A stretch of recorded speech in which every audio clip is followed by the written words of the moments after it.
मैं बड़े अच्छे स्कूल में पढ़ता था और इसी बात से रोज चिढ़ता था। मेरे दोस्त लंबी लंबी गाड़ियों में आते, मेरी तरह टिफिन के पराठे नहीं कैंटीन के समोसे खाते। कुछ तो ऐसे भी थे जो साल में 2 बार फॉरेन में छुट्टियां मनाते। किसी के डैडी डॉक्टर, किसी के पॉलिटिशियन, किसी के आला अधिकारी, और मेरे एक सरकारी दफ्तर में 3रे दर्जे के कर्मचारी। एक दिन मैं फट पड़ा, ये क्या है यार पापा, आप सबकी तरह पैसे वाले क्यों नहीं हो? पापा कुछ बोले नहीं, 2 शब्द भी नहीं कहे, बस भरी भरी आंखों से मेरी ओर देखते रहे। वो आंखें हमेशा के लिए मेरे दिल पे छप गई। मैंने जो गलती की तुम मत दोहराना, मौसम का हाल उसे मत सुनाना जो तुम्हारे लिए रोज भागता रहा। सर्दी क्या, गर्मी क्या, धूप क्या, छाया क्या, जिसकी जिंदगी भर की कमाई तुम हो, उससे मत पूछना कि तुमने कमाया क्या। वाह मनोज, वाह वाह वाह वाह। शहर में बड़ी बड़ी दुकानें थीं, कपड़ों, खिलौनों और किताबों से भरी, और मेरे बाबूजी की एक छोटी सी नौकरी। वो बरसों अपने लिए नया कुर्ता नहीं सिलवा पाए, पुराना फटता और सिल जाता, पर कपड़े, किताबें, खिलौने, मैं जो कुछ भी मांगता मुझे मिल जाता। कुछ किस्से हैं जो हमेशा के लिए दिल पे दर्ज हो गए। मैं कभी नहीं भूल पाऊंगा कि मेरी खुशियां खरीदने में मेरे बाबूजी खर्च हो गए।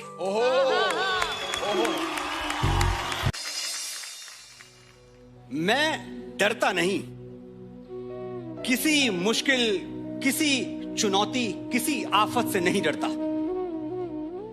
मैं जानता हूं अगर मेरे पैरों में दुख का कांटा गड़ जाएगा, अगर मेरा वक्त बिगड़ जाएगा, तो कोई है जो मेरे लिए भगवान से भी लड़ जाएगा। वाह। जब तक वो झुर्रियों भरे हाथ मेरे सर पे हैं, मेरी शान जिंदा है, मेरा रवाब जिंदा है। कयामत भी आ जाए तो मेरा क्या बिगाड़ेगी, अभी मेरा बाप जिंदा है।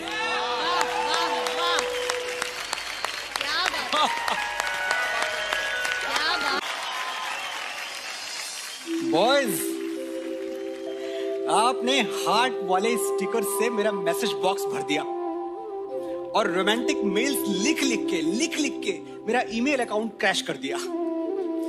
रोज इतना प्यार भेजते हैं आप मुझे, शुक्रिया।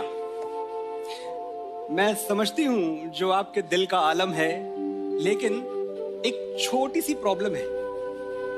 मेरे पापा, हाय हाय, माँ की हर ना पर चुपके से हाँ कर देने वाले मेरे पापा। ओहो। एक मांगू तो 10 हाथ पे धर देने वाले मेरे पापा। वाह वाह।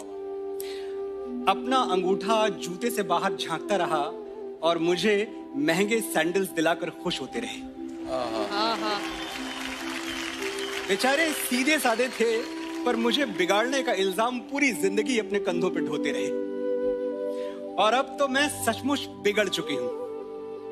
मेरा दिल जीतने कोई सफेद घोड़े पर आए या फूलों की जगह मेरे रास्ते में खुद बिछ जाए, मेरा प्यार किसी ऐसे वैसे को मिलेगा नहीं। मुझे मेरे पापा से कम कोई चलेगा नहीं। वाह मनोज, वाह वाह। पापा 4 लेटर्स का एक मामूली सा शब्द। इसमें वो ड्रामा नहीं जो बाप में है, वो गहराई नहीं जो बाबूजी में है, वो शुद्धता नहीं जो पिताजी में है। लेकिन कुछ तो है कि ये मामूली सा शब्द सुनते ही मेरे अंदर का मौसम बदल जाता है। मैं कुछ और हो जाता हूं। जिस दिन याद आ जाता है कि मैं अपने पापा का गुरूर हूं, उस दिन मैं सबसे अच्छा गाता हूं। वाह वाह।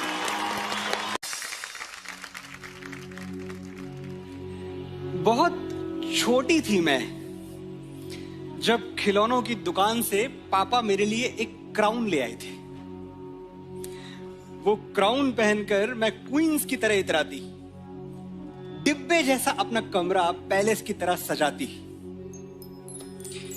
फिर मैं बड़ी हो गई, मेरे सपनों का जादू नगर पीछे छूट गया और वो क्राउन भी एक दिन हाथ से गिर के टूट गया। बरसों बरस बीत गए, लेकिन आज भी पापा मुझे ऐसे देखते हैं जैसे उस क्राउन के कुछ टुकड़े मेरे माथे पर अभी तक बाकी हैं। वाह वाह वाह वाह वाह। मुझे शहजादी होने के लिए किसी बादशाह की जरूरत नहीं, मेरे पापा काफी हैं। क्या बात है, वाह। मैंने सुना है ब्रुनई का सुल्तान सैकड़ों कमरों वाले पैलेस में रहता है। अरब में एक शेख है जो सोने की बनी हुई मोटर कार से चलता है। ऐसे ऐसे लोग हैं जिनकी नेट वर्थ $100 बिलियन पार कर चुकी है। लोगों के पास इतने पैसे हैं कि रखने के लिए बैंक में जगह नहीं बची है। लेकिन अमीरों की लिस्ट में आज भी पहले नंबर पर मेरे बाबूजी जमे हुए हैं। मेरे बाबूजी जैसा आलीशान और कौन होगा जो कुर्ते की फटी हुई जेब में हाथ डालकर बोले मेरे बेटे को जो चाहिए मिलेगा। उससे बड़ा धनवान और कौन होगा।